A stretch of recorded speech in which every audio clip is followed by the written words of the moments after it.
ইমাম যদি বক্তব্য দেয়, সেই ইমামের যদি কোরআনের সাথে যদি তার বক্তব্যের মিল থাকে, আমরা তার কথা মানব, আমরা তাকে ইমাম হিসাবে গ্রহণ করব। আর ওই ইমামের কথা, ওই ইমামের বক্তব্য কোরআনের সাথে যদি কোনো মিল না থাকে, তাহলে আমরা ওই ইমামের বক্তব্যকে আমরা গ্রহণ করে নেব না। কোন পীর যদি কথা বলে, পীরের সাথে যদি কোরআনের সম্পর্ক যদি না থাকে, ওই পীরকে আমরা মানি না, প্রয়োজন বোধে তাকে তালাক দেওয়া লাগবে। কথা বলেন ঠিক না বেঠিক? কোরআন থেকে যাই কথা বলবে সে সত্য কথা বলবে।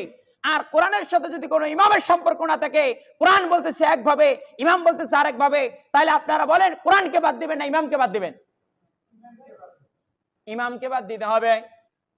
আর কোরআন বলতেছে একভাবে, পীর বলতেছে আরেকভাবে, তাহলে আপনারাই বলেন পীরকে বাদ দিবেন না কোরআনকে বাদ দিবেন? পীরকে বাদ দিতে হবে। খালি বাদ নয়, তাকে এককালীন তালাক দেওয়া লাগবে। কোরআন বলতেছে একভাবে, পীর বলতেছে আরেকভাবে, তাহলে বোঝা গেল যে কোরআনে যাহা আছে এটা হলো সত্য, পীর যাহা বলতেছে সেটা হলো মন করা। যেহেতু আমার আল্লাহ ঐশী গ্রন্থ এই কোরআনে কারিম নাজিল করেছে একটা মানুষের জন্য জন্ম থেকে মৃত্যু পর্যন্ত যথেষ্ট। কথা বলেন ঠিক না বেটি? কিন্তু আমার বাবাজিরা, কোরআনে যা আছে তাই বলতে হবে, কোনো কথা 19-20 করা যাবে না। কথা বলেন ঠিক না বেটি? 19-20 করা যাবে না, 20-20 বলতে হবে। আপনি বেজার আছেন তাতে আমার কি? আমার করার কিছুই নেই। আল্লাহ এই মানুষগুলো যখন পৃথিবীর মধ্যে যখন প্রেরণ করলেন, আমার আল্লাহ রুহের জগতে 3টা সম্মেলন করেছিলেন। জোরে কান সুবহানাল্লাহ। তাহলে কয়টা? 3টা সম্মেলন করেছিলেন। আমার আল্লাহ তাআলা যখন এই পৃথিবীর মধ্যে মানুষগুলাকে বানাবেন, যখন এই পৃথিবীর মধ্যে মানুষগুলাকে প্রেরণ করবেন, করার আগে সমস্ত মানুষগুলাকে, সমস্ত রুহু জগতের রুহুগুলার মধ্য থেকে নিয়ে আল্লাহ যে রুহুগুলাকে পৃথিবীর জমিনে নবী এবং রসুলের দায়িত্ব দিবেন, ওই সমস্ত রসুল এবং নবীওয়ালা রুহুগুলাকে আল্লাহ তাআলা রুহের জগতে নিলেন। নেওয়ার পরে বলেছিল, ও রুহু জগতের রুহুরা, তোমরা পৃথিবীর জমিনে শীঘ্রই তোমরা নবী এবং রাসূলের দায়িত্ব তোমরা পেয়ে যাবা। তোমরা বলো তো, এই পৃথিবীর মধ্যে তোমরা নবী এবং রাসূল হওয়ার পরে তোমরা কি এই ওহীর বাইরে কোনো কথা বলবা? তোমরা কি নবী হওয়ার পরে ওহীর বাইরে কি কোনো কথা বলবা? সেই সময় ওই সমস্ত রুহুগুলা বলেছিল, ও আল্লাহ, আমরা যদি পৃথিবীর জমিনে আমরা যদি নবী এবং রসুল হই, আমরা ওয়াদা দিয়ে দিলাম ওহীর বাইরে আমরা একটি কথাও বলবো না। জোরে কান সুবহানাল্লাহ। তারপরে এই সম্মেলন যাওয়ার পরে আল্লাহ তাআলা এদের কাছে ওয়াদা দিলেন, এই জন্য নবীরা ওহী নাজিল না হলে তারা কোনোই কথা বলতো না। ওহী নাজিল হতো তারপরে বলতো, তার মানে ওহী নাজিল হয় নাই, নবীরা কোনো কথাই বলে নাই। এজন্য নবীরা ওহীর বাইরে কোনো কথা বলে নাই। তারপরে নবীদেরকে বাদ দিলেন আল্লাহ তাআলা। এই পৃথিবীর জমিনে যারা নবী হয়ে গেলেন, রসুল চলে গেলেন, তারপরে যারা পৃথিবীর জমিনে আলেম হবেন, সেই সমস্ত আলেম নামক রুহগুলাকে আল্লাহ তাআলা রুহের জগতে নিলেন। নেওয়ার পরে বললেন, ও রুহ জগতের রুহরা, তোমরা পৃথিবীর জমিনে তোমরা এখন শীঘ্রই তোমরা মানে আলেম হয়ে যাবা। তোমরা বলো তো দেখি, তোমরা পৃথিবীর জমিনে আলেমের দায়িত্ব পালন করতে গিয়ে তোমরা কি এই কোরআনের হক কথাগুলোকে তোমরা কি গোপন করবা? ওই সময়ের ওই সমস্ত আলেম নামক রুহগুলা বলেছিল, আল্লাহ, আমরা যদি পৃথিবীর জমিনে আমরা যদি আলেম হিসাবে যদি আমরা স্বীকৃতি পাই, আমরা যদি আলেম হয়ে যাই, আমরা বলে দিলাম জীবন গেলেও আমরা কোরআনের হক কথা গোপন করব না। এই জন্য আলেমরা জীবন দেয়, ঈমান দেয় না। ফাঁসির কাষ্ট মেনে নিতে চাই, তারা তবুও বাতিলের কাছে মাথা নত করে না। তারপরে এবারে আনছে সাধারণ মানুষগুলাকে, তার মানে আপনি আমি সাধারণ মানুষ, এই মানুষগুলাকে আমার আল্লাহ তাআলা ডাক দিলেন। দেওয়ার পর বললেন, তোমরা নবীও হবা না, তোমরা রসুলও হবা না, তোমরা পৃথিবীর জমিনে তোমরা আম মানুষ হবা, তোমরা সাধারণ মানুষ হবা। তোমরা বলো পৃথিবীতে, তোমরা বলো আমি কি তোমাদের জন্য কি রব নই? ওই সময় লোকগুলো বলেছিল, আপনি আমি আল্লাহকে ওয়াদা দিয়ে আমরা রুহের জগতে এসেছি। ক্বালু বালা, ও আল্লাহ, আপনি হলেন আমাদের জন্য রব। আপনারাই বলেন, আল্লাহকে আমরা রুহের জগতে রব হিসাবে আমরা মেনে নিয়েছি, ওয়াদা দিয়েছি। আমরা কি সকলে রবের দায়িত্ব পালন করতে কি পেরেছি? আমরা রবের দায়িত্ব পালন করতে পেরেছি? রবের দায়িত্ব পালন করতে পারতেছি না। আমরা দায়িত্ব, আমরা ওয়াদা দিছি একটা, কাজ করবেন সে আমরা কি আর একটা। রবের দায়িত্ব আমরা পালন করতে পারতেছি না, ওয়াদা দিছি আল্লাহরে একটা, দুনিয়ায় আসি হয়েছে আর একটা। বলছি আল্লাহ আপনি আমার জন্য রব। রবকে যদি আমরা মানতাম, রবকে যদি আমরা ভয় করতাম, তাহলে আমাদের দ্বারা ক্ষতি হতো না, আমাদের দ্বারা হিংসা হতো না, অহংকার হতো না, মানুষের ঠগাঠগি হতো না। কিন্তু আমরা রব হিসাবে আল্লাহকে ওয়াদা দিয়েছি ঠিক, কিন্তু আমরা রবের দায়িত্ব পালন করতে পারি না। কথা বলেন ঠিক না বেটি? এজন্য সাবধান, আল্লাহকে চেনো, আল্লাহকে ভয় করো। যে ইয়া আইয়ুহাল্লাযীনা আমানু কুতিবা আলাইকুমুস সিয়াম কামা কুতিবা আলাল্লাযীনা মিন ক্বাবলিকুম লাআল্লাকুম তাত্তাকুন। আল্লাহ তাআলা, আমার বাবাজিরা, পরিষ্কার রূপে একটা কথা শুরুতেই আপনাদেরকে জানিয়ে দেই। আল্লাহ তাআলা পৃথিবীর সমস্ত মানুষগুলোকে এই কোরআনে কারীমের মধ্যে ডাক দিয়েছে দুই ভাবে। কয় ভাবে? দুই ভাবে। এক নম্বরে আল্লাহ বলছে ইয়া আইয়ুহাল্লাযীনা আমানু, হে ঈমানদারগণ। আর একভাবে আমার আল্লাহ তাআলা ডাক দিয়েছে ইয়া আইয়ুহান নাস, হে মানুষগণ। বাবা যখন সন্তানকে ডাকে বাবা আব্দুর রহমান, এটা হলো আদরের ডাক, বাবা আব্দুর রহমান। আবার যদি হে আব্দুর রহমান, একে তো ডাক, ওটাতে ডাক দিছে নরম করে বাবা আব্দুর রহমান, আদরের ডাক বাবা। তার মানে বোঝা গেল বাবা আমাকে নরম সুরে ডাকছে, কিছু সুন্দর কথা বলবে। আর যখন বাবা বলছে হে আব্দুর রহমান, তখন বোঝা গেল বাবার রাগ সরা, কিছু বলবে, কড়া কথা বলবে। আমার আল্লাহ যখন কোরআনে কারিমের মধ্যে সমস্ত মানুষগুলাকে ডাকতে গিয়ে যখন আল্লাহ রাব্বুল আলামিন যখন বলেছে ইয়া আইয়ুহাল্লাযীনা আমানু, হে ঈমানদারগণ, আমার আদরের বান্দারা তোমরা শুনে রাখো, ইয়া আইয়ুহাল্লাযীনা আমানু, হে ঈমানদারগণ, কুতিবা আলাইকুমুস সিয়াম, তোমাদের উপরে রোজাকে ফরজ করা হয়েছে, কামা কুতিবা আলাল্লাযীনা মিন ক্বাবলিকুম, যেমনি করে তোমাদের পূর্ববর্তী নবী এবং রাসূলদের উপরেও এই রোজাকে ফরজ করা হয়েছিল। জোরে কান সুবহানাল্লাহ। বলতেছে ও বান্দা, হতাশ হওয়ার কিছু নাই, শুধু তোমাদের জন্য রোজাকে ফরজ করা হয় নাই, তোমাদের পূর্ববর্তী যত নবী রাসূল এসেছিল তাদের সবার উপরেই রোজাকে ফরজ করা হয়েছিল। কামা কুতিবা আলাল্লাযী, কামা বলতে যেমনি করে, কুতিবা আলাল্লাযীনা মিন ক্বাবলিকুম, মিন ক্বাবলিকুম ইকফাগুন্না, মিন ক্বাবলিকুম লাআল্লাকুম তাত্তাকুন, যাতে করে তোমরা যেন মুত্তাকি হতে পারো। জোরে কান সুবহানাল্লাহ। এখানে কথাটার ব্যাখ্যা কি? লাআল্লাকুম তাত্তাকুন, এই শব্দের তাফসীর হবে এখন।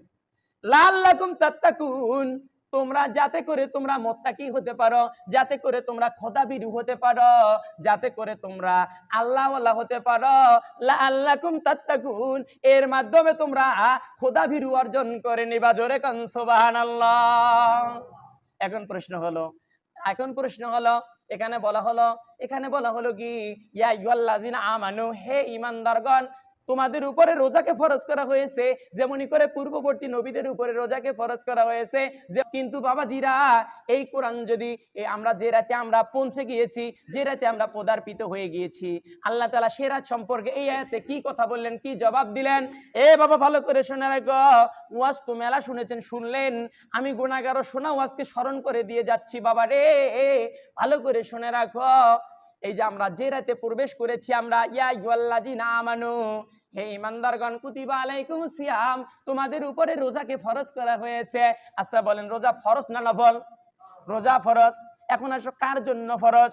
রোজা হলো সুস্থ মানুষের জন্য ফরজ। কথা বলেন ঠিক না বেঠিক? যারা অসুস্থ তাদের জন্য কখনো রোজা ফরজ নয়। যারা অসুস্থ রোগে ভুগতেছে তাদের জন্য রোজা ফরজ নয়। কিন্তু এখানে বলা হয়েছে কুতিবা আলাইকুমুস সিয়ামের ব্যাখ্যায় আমি পড়েছি, আমি দেখেছি, যদি কোনো মানুষ যদি গোটা 11 মাস যদি অসুস্থ থাকে, আর এই 1 মাস আসার আগেই যদি সে সুস্থ হয়ে যায়, তার জন্যই রমজান মাসে রোজা রাখা ফরজ। আপনি এই অজুহাত দিতে পারবেন না যে আমি 11 মাস থেকে আমি দুর্বল, আমি কেমনে রোজা রাখবো, আমাকে তো ওষুধ খাওয়া লাগে। ও মিয়া, তাহলে তোমাকে আল্লাহর কাঠগড়ায় দাঁড়ানো লাগবে। কি বললেন? যদি তুমি রমজান মাস আসার আগেই যদি সুস্থ হও, তাহলে তোমাকে রমজানের জন্য কি রোজা রাখতে হবে? আপনাকে রাখতেই হবে, এটা ফরজ বিধান। কিন্তু আপনাকে রোজা রাখা হবে। কিন্তু আমার বাবাজিরা এই যে রোজার যে বিধানটা আছে, আল্লাহ তাআলা সমস্ত নবী এবং তার রসুলদেরকে রোজার বিধান দিলেন, কিন্তু সমস্ত নবী এবং রসুলকে রোজা দিয়েছিলেন ঠিকই, কিন্তু সমস্ত নবী এবং রসুলকে লাইলাতুল কদর দেন নাই। জোরে কোন সুবহানাল্লাহ। রোজা করে লাভ কি হবে? নামাজ পড়ে লাভ কি হবে? কোরআন পড়ে লাভ কি হবে? লাভ কি তাহার আমলে? আমলেও লাভ হবে না নবী প্রেম না থাকিলে। এ বাবা ভালো করে শুনে রাখো আমার ভাইয়েরা, একান্ত আপনজনেরা, আপনি রোজা রেখে করবেন কি? আপনি নামাজ পড়ে করবেন কি?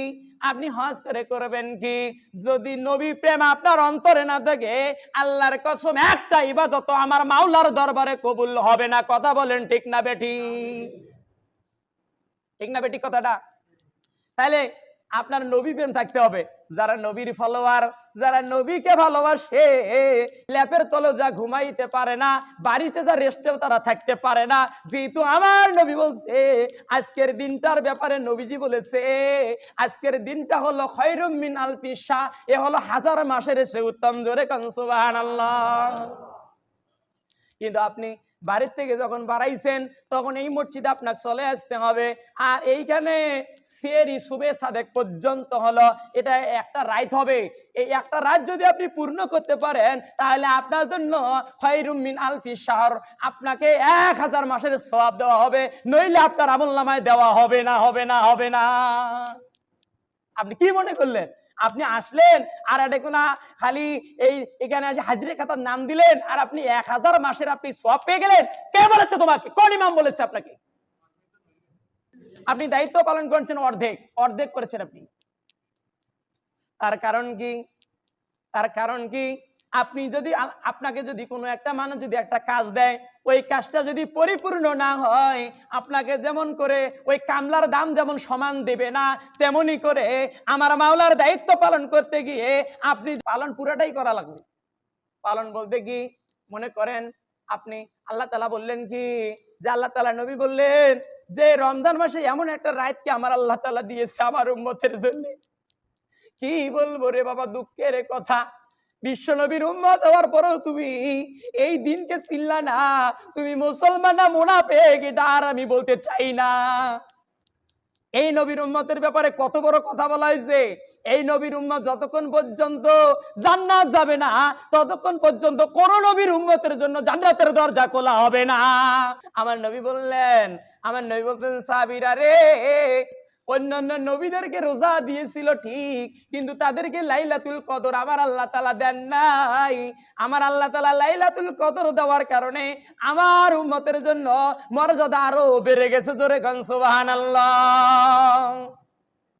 এই কোরআন যদি হজের মাসে যদি নাজিল হতো, তাহলে হজের মাসের দাম বেড়ে যেত, রমজানের দাম বাড়তো না। বাবা ভালো করে শুনে রাখেন। আচ্ছা বলেন, মানে লাইলাতুল কদরের জন্য কোরআন না কোরআনের জন্য লাইলাতুল কদর? কথা কন। এই তো বুঝছেন আপনারা। তাহলে লাইলাতুল কদরের জন্য কোরআন নয়, বরং কোরআনের জন্য লাইলাতুল কদর। যার কারণে রাসূল বলেছে এ কোরআন রমজান মাসে নাজিল হওয়ার কারণে আল্লাহ তাআলা রমজানের দাম বাড়ায়া দিলেন। জোরে কোন সুবহানাল্লাহ। আচ্ছা বলেন, এ কোরআনে মাজিদ আমরা বলি এটার নাম কি? কোরআন শরীফ। আমরা বলি কি? কোরআন শরীফ। কিন্তু কোরআন শরীফ আপনি ঘাটেন, হলেন আপনি কোথাও আপনি কোরআন শরীফ পাবেন না। এই কোরআন শরীফের 20 থেকে 25টা নাম আছে, তার মধ্যে একটা নাম আছে কোরআনে মাজিদ, কোরআনে হাকিম, কোরআনে কারীম। আল্লাহ তাআলা বলেন বাল হুয়া কুরআনুম মাজিদ হুয়া লাউহিম মাহফুজ। তাহলে বোঝা গেল কোরআনের নাম কোরআন, কুরআনুন কোরআন, কোরআনের নাম হাকিম, কোরআনের নাম হলো কারীম, কোরআনের নাম হলো আযীম। এগুলো কোরআনের নাম। কিন্তু কোরআন শরীফ বলা জায়েজ আছে, তবে সওয়াব হতেও পারে আবার নাও হতে পারে। এই জন্য আমরা একটা জিনিসের আমল করব, যতবারই আমরা কোরআন ধরব আমরা সওয়াব কামাই করার জন্য আমরা কোরআন শরীফ বলবো না, আমরা সকলেই বলবো কোরআন মাজিদ। কোরআনে মাজিদ। যদি প্রশ্ন করা হয় কোরআন রে তোমার নাম কি, কোরআন বলে বাল হুয়া কুরআনুম মাজিদ, আমি হলাম কোরআনে মাজিদ। ও কোরআন তুমি ছিলা কোথায় বলো, কোরআন বলে হুয়া লাউহিম মাহফুজ, আমি কোরআন ছিলাম লাউহে মাহফুজে। জোরে কান সুবহানাল্লাহ। কোরআন ছিল কোথায়? আচ্ছা বলেন আমার বাবা, তাহলে লাউহে মাহফুজ। যদি প্রশ্ন করা হয় কোরআন রে তুমি পৃথিবীতে আসলা কেমন করে, কোরআন তাও জবাব দেয়, ও দুনিয়ার মানুষ তোমরা শুনে রাখো, আমি পৃথিবীর মধ্যে এসেছি পবিত্র আত্মা জিব্রাইলের মাধ্যমে। জোরে কান সুবহানাল্লাহ। আরে বাবা ঝিমাইলে তো চলবে না, অনেক দামি কথা। তাহলে কোরআন আসলো কার সাথে? কোরআন আসলো জিব্রাইল আমিনের সাথে। জিব্রাইল আমিনের নাম কি? জিব্রাইল আমিনের নাম হলো রুহুল কুদুস। ওনার নাম কি? রুহুল কুদুস। এই রুহুল কুদুস ফেরেশতার নাম হলো জিব্রাইল। এই জিব্রাইল ফেরেশতা হলো সমস্ত ফেরেশতাদের সরদার। জোরে কোন সুবহানাল্লাহ। আচ্ছা বলেন এই জিব্রাইল আমিন রুহুল কুদুস এই ফেরেশতাটার দাম এত বেশি কেন? এ সমস্ত ফেরেশতার চাইতে দামি কেন? এ সমস্ত ফেরেশতার চাইতে দামি একটা কারণে, এই ফেরেশতাটা কোরআনের সংস্পর্শে এসেছে, যার কারণে আল্লাহ তাআলা সমস্ত ফেরেশতার লিডার বানায়া দিয়েছে। জোরে কান সুবহানাল্লাহ। তাহলে এই ফেরেশতাটার দাম বাড়ছে কিসের কারণে? কোরআনের সাথে আসার কারণে। তাহলে কোরআনের সাথে আসার কারণে যদি জিব্রাইলের দাম বাড়ে, এবারে দেখো কোরআন আসছে কোন নবীর উপরে? কথা কন, কোরআন আসছে কোন নবীর উপরে?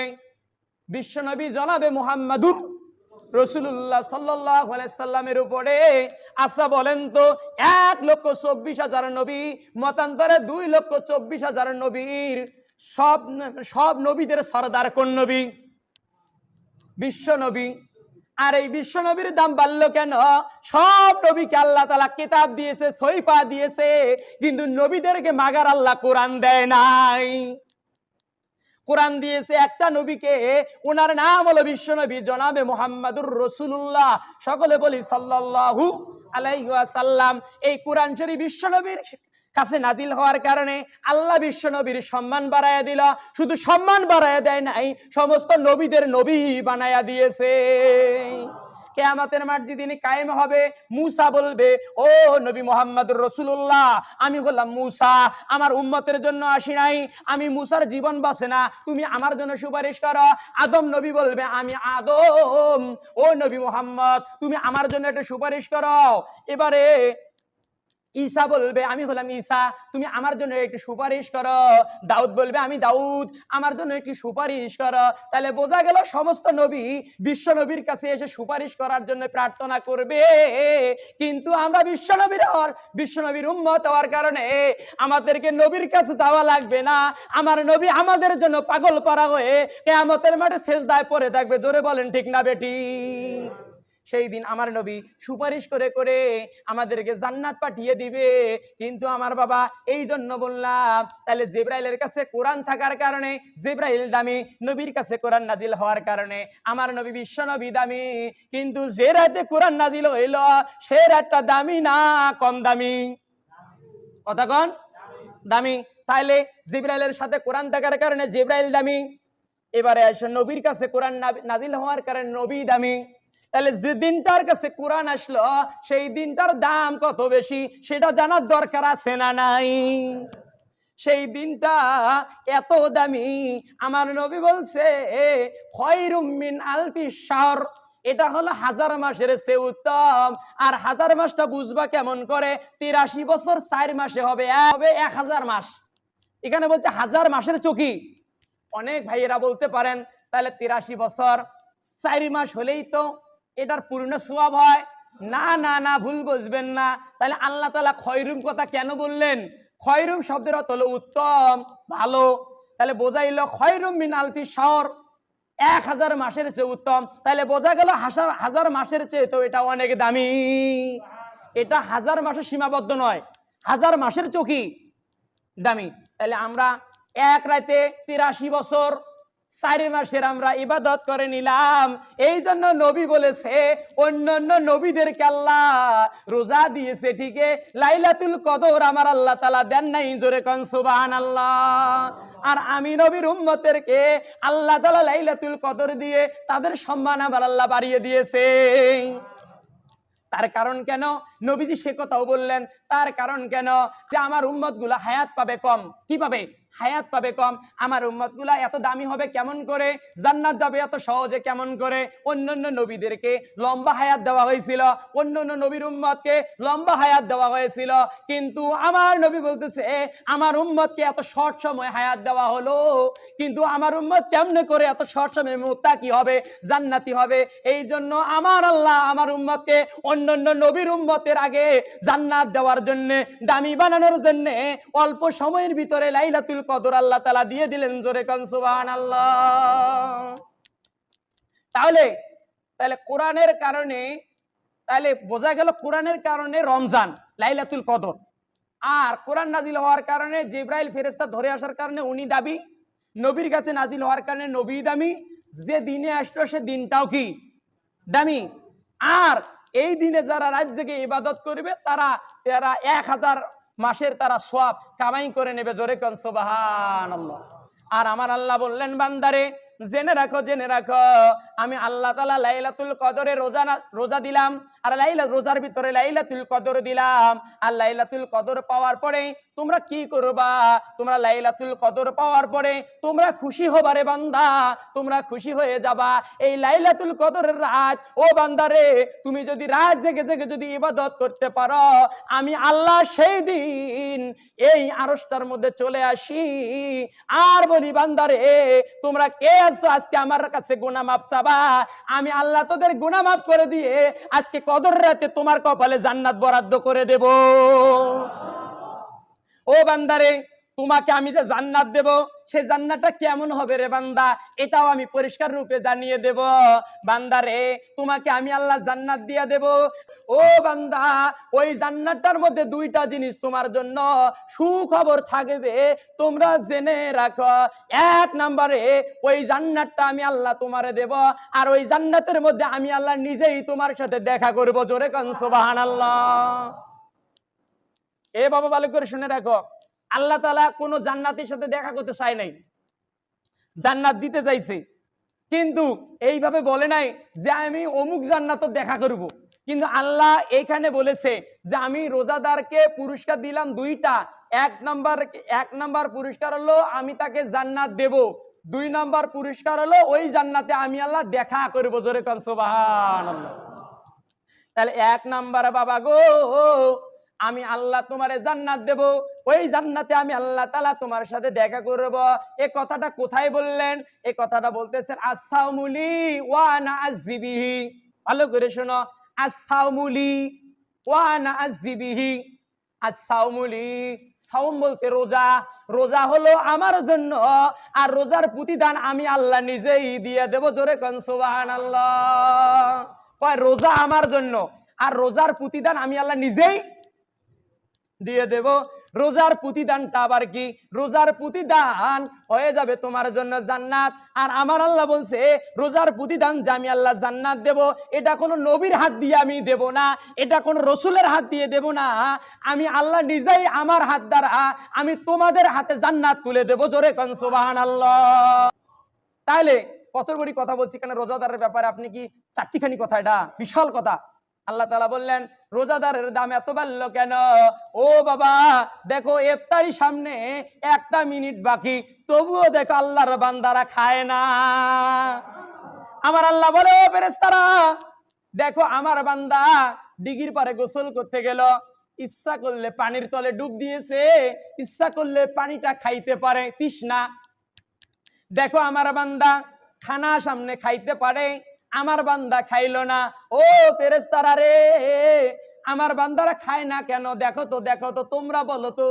ফেরেশতারা বলে আল্লাহ তোমার বান্দারা খায় না এই কারণে তোমার বান্দারা তোমারে ভয় করে, জোরে কোন সুবহানাল্লাহ। এই জন্য তো বলছে ইয়া আইয়ুহাল্লাযীনা আমানুত্তাকুল্লাহা ওয়া কুলু কাওলান সাদীদা। আল্লাহ তাআলা বলেন ইয়া আইয়ুহাল্লাযীনা আমানুত্তাকুল্লাহা, তোমরা আমি আল্লাহকে ভয় করার মতন ভয় করো, ওয়া কুলু কাওলান সাদীদা, আর তোমরা সদা সর্বদা সত্য কথা বলো। আল্লাহকে ভয় করো, ওটাই হচ্ছে ভয়। তাহলে আপনি এই যে আল্লাহ ভয় করে খেলেন না, আল্লাহ তাআলা বলল এই ভয়ের কারণে আমি আল্লাহ তোমাদের কপালে জান্নাত দিয়ে দেব। জোরে জোরে কোন সুবহানাল্লাহ। এবার এসো, জান্নাত যে আল্লাহ তাআলা দিবে, ও বাবা রোজাদারদের জান্নাতটা কেমন হবে এটা জানার দরকার আছে না নাই? দিবে এটাও শুনলাম, আবার জান্নাত থাকবে কি এটার পরিধিটা হবে কি, একটা জান্নাতের উদাহরণ দিয়ে, এই জান্নাতটার নাম হলো জান্নাতুল মাওয়া। জোরে জোরে কোন সুবহানাল্লাহ। জান্নাত কয়টা? জান্নাত কোন বর্ণনা আছে জান্নাত একটা, দরজা হলো 8টা, কোন বর্ণনায় লিখেছে জান্নাতে 8টা, যেহেতু জান্নাতের নাম পাওয়া যায়। আর আরেক বর্ণনার মধ্যে আছে ওই 8টা নামে হলো 8টা জান্নাতের দরজার নাম। তো যেটাই ধরো একটা ধরে নাও। তাহলে সবচেয়ে জান্নাত গুলার মধ্যে থেকে নিয়ে ছোট জান্নাত কোনটা? কোন ছোট জান্নাত কোনটা? জান্নাতুল মাওয়া। আর জান্নাত গুলার থেকে নিয়ে সবচেয়ে বড় জান্নাত হলো জান্নাতুল ফেরদাউস।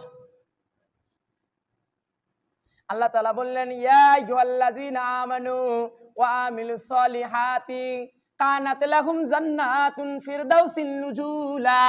আল্লাহ তাআলা বললেন দেখো কত সুন্দর কথা, ইয়া আইয়ুহাল্লাযীনা আমানু, হে ঈমানদারগণেরা, তোমরা ঈমান আনার পরে ওয়া আমিলুস সলিহা, তোমরা যদি ভালো কাজ করো, কানাত লাহুম জান্নাতুল ফিরদাউসিন নুজুলা, তোমাদের জন্য রহিয়াছে পরকালে জান্নাতুল ফিরদাউস। জোরে জোরে কোন সুবহানাল্লাহ।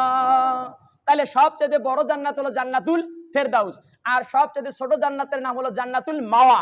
তাহলে আমি এই যে বলতেছিলাম জিবরাইল ফেরেশতা কেন দামি, এই জিবরাইল ফেরেশতা আল্লাহকে একদিন বলেছিল, আল্লাহ আমি তো জান্নাতে বসবাস করি, তবে আমার একটা প্রস্তাব, আল্লাহ আপনি তো আমাকে জান্নাতে রাখেন সব সময়, তবে আমার একটা শখ, আমি জান্নাতটা আমি একটা বারের জন্য ঘুরে ঘুরে দেখব যে জান্নাতটা কত বড় আর ওটা আছে কি। ও আল্লাহ আমি জান্নাতে দেখব, এই জান্নাতের মধ্যে বড় জান্নাতটা দেখব না, যেটা সবচাইতে ছোট, তো ওটার নাম জান্নাতুল মাওয়া। ও আল্লাহ আমি জান্নাতুল মাওয়া দেখতে চাই। আল্লাহ কয় ও জিবরাইল তুমি কি এই আমার জান্নাত দেখতে পারবা? আমার জান্নাত বিশাল বড় জান্নাত। জিবরাইল কয় আল্লাহ আপনি অনুমতি দেন, কিভাবে আমি পারি আপনাকে দেখায় দেই, আমি দেখবো, আমার আশা। আল্লাহ কয় জিবরাইল পারবা না। জিবরাইল ছাড়ে না। এক পর্যায়ে আমার আল্লাহ বললেন ও জিবরাইল যাও তোমাকে অনুমতি দিলাম, তুমি জান্নাতুল মাওয়াটা ঘুরে ঘুরে দেখো। জোরে জোরে কোন সুবহানাল্লাহ। এক পর্যায়ে জান্নাতুল মাওয়া দেখার জন্য অনুমতি দেওয়া হলো। জিবরাইল আলাইহিস সালাতু ওয়াস সালাম জান্নাতের মধ্যে এবারে পাখা ডাঙা শুরু করলেন। পাখা ডাঙাইতে এক পর্যায়ে জিবরাইল আলাইহিস সালাতু ওয়াস সালাম এক জান্নাতের এক জায়গার মধ্যে যায়া পড়ে গেলেন। পাখা যায়া আর পাখা চলে না। জিবরাইলের 6000 পাখা, একবার যদি পাখা ডাং দেয় দুনিয়ার এক প্রান্ত থেকে আরেক প্রান্তরে চলে যায়। জিবরাইল আলাইহিস সালাতু ওয়াস সালামের 6000 পাখা। ইব্রাহিম নবীকে যখন আগুনে দেওয়া হলো তখন জিবরাইল আলাইহিস সালাতু ওয়াস সালাম যা বলছিল, ও নবী ইব্রাহিম তোমাকে তো নমরুদের আগুনে জ্বলা লাগে, তুমি আমার কাছে খালি সাহায্য চাও, আমি নমরুদের আগুন এক পাখা মাটির মধ্যে আমি গাড়বো, আর এক পাখা দিয়ে নমরুদের আগুন আমি ছটকা দিয়ে লৌহিত সাগরে দিয়ে দেবো। জোরে কান সুবহানাল্লাহ। ইব্রাহিম নবী বলেছে ও জিবরাইল তোমার সাহায্যের দরকার নাই, আমি যে আল্লাহর ইবাদত করি সেই আল্লাহ আমার জন্য সাহায্যকারী। এক পর্যায়ে পাখা বন্ধ, আর উঠতে পারে না। জিবরাইল আলাইহিস সালাতু ওয়াস সালাম বলছে আল্লাহ ও আল্লাহ আর আমি জান্নাত দেখতে চাই না। এখন আপনার কাছে একটা প্রশ্ন, আপনি বলেন তো আমি জান্নাতের কোন জায়গার মধ্যে এসেছি? আমার গন্তব্যস্থান থেকে নিয়ে আমি এখন জান্নাতের কোন জায়গায় এসেছি আমি এটা আপনার কাছে জানতে চাই। এক পর্যায়ে আল্লাহ জিবরাইল আমিনকে সুস্থ করে দিলেন। জিবরাইল আমিন উঠে ওখান থেকে ফিরে আল্লাহর কাছে চলে আসলেন। আসার পর আল্লাহ তাআলা বললেন ও জিবরাইল আমি বলেছি তুমি আমার জান্নাত দেখতে পারবা না। ও জিবরাইল তুমি শুনে রাখো তুমি আমার জান্নাতটা, জান্নাতুল মাওয়া সবচেয়ে ছোট জান্নাত, এই জান্নাতটাকে 10 ভাগ করে কেবলমাত্র সবে মাত্র তুমি 1 ভাগ গিয়েছো। জোরে কোন সুবহানাল্লাহ।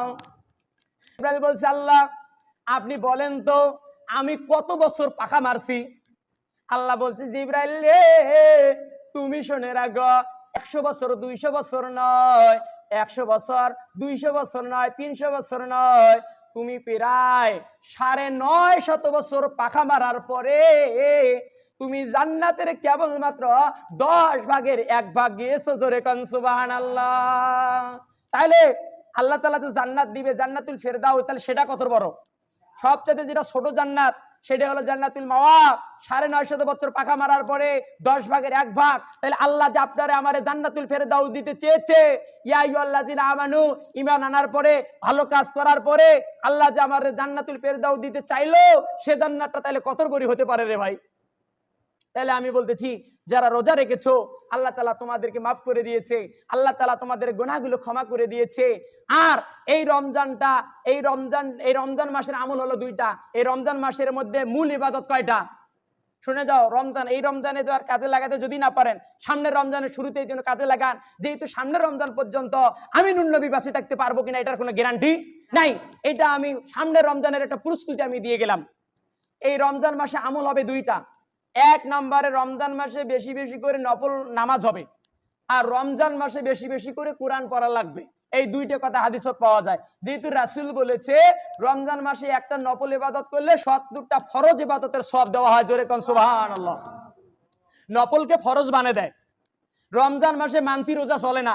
রমজান মাসে যদি কোনো মানুষ নফল রোজা করে, মান্তি রোজা করে, আমার নবী বলছে সেটা রমজানের রোজা হয়ে যাবে। জোরে কোন সুবহানাল্লাহ। সেটা মান্তি রোজা চলে না, মান্তি রোজা রমজানে খাটে না। এই জন্য কিন্তু রমজান মাসের আমল হবে 2টা। 1 নম্বরে কোরআন পড়া, 2 নম্বরে বেশি বেশি করে কি করা? কোরআন পড়া। তাহলে আপনারা সামনে রমজানে প্রস্তুতি নেবেন। রমজান আসতেই আমরা যেন বেশি করে কোরআন পড়তে পারি, আমরা যেন বেশি করে নামাজ পড়তে পারি। কিন্তু বাবা, কোরআন পড়লে লাভ কি? এই কোরআন শরীফে এমনও সূরা আছে, এমনও সূরা আছে, এই কোরআন শরীফের এমনও সূরা আছে 2 বার পড়লে সাথে সাথে আল্লাহ তাআলা 1 খতম কোরআনে কারিমে সওয়াব দিয়ে দেয়। জোরে কান সুবহানাল্লাহ।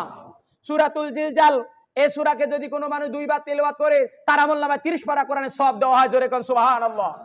কোরআনে কারিমের মধ্যে যদি কোনো মানুষ সূরাতুল ইয়াসিন 2 বার তেলাওয়াত করে তার আমলনামায় 1 খতম কোরআনের সওয়াব দেওয়া হয়। জোরে কান সুবহানাল্লাহ। কোরআনে কারিমের মধ্যে একটা সূরা আছে কুলহুস সূরা, সূরাতুল ইখলাস, এই সূরাকে যদি কোনো মানুষ যদি 3 বার তেলাওয়াত করে তার আমলনামায় 1 খতম কোরআনের সওয়াব দেওয়া হয়। জোরে কান সুবহানাল্লাহ।